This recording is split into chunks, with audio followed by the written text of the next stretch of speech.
আজকাল ছুটির দিনের আগের রাতটা পার্টি পার্টি মুড হয়ে যায়, মনে হয় কিছু একটা পার্টি করি, খাওয়া দাওয়া জমজমাট করি। এজন্য এভরি অফ ডের আগের রাতটা হয় আমাদের সবার জন্য খাওয়া দাওয়ার ভরপুর রাত। প্রত্যেক ছুটির আগের দিনে কিছু না কিছু প্ল্যানিং হয়। আজকে রাতে প্ল্যানিং হচ্ছে মোমো খাওয়া। খুব মোমো খেতে ইচ্ছে করছিল, কিন্তু আমার বাসায় আর কেউ মোমো খাবে না, আমিই খাবো, তাই শুধু আমার জন্য এনেছি। আর বাসায় সবার জন্য এনেছিলাম শিক, সাথে মুরগির চাপ আর নান, রুটি। তবে আমার কাছে বিশেষ করে ভালো লাগছে মোমোটা। এই মোমোটা এত কম দামের মধ্যে এত ভালো, খুবই ভালো।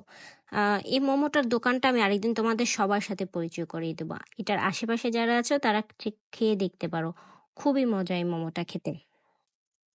মোমোটার সাথে ৩ রকমের চাটনি দিচ্ছে। একটা শুকনা মরিচ দিয়ে চাটনি, আরেকটা যেন ওইটা পিঙ্ক কালার কি চাটনি বলতে পারবো না, মানে টেস্টে আমি বুঝি না এটা কি চাটনি।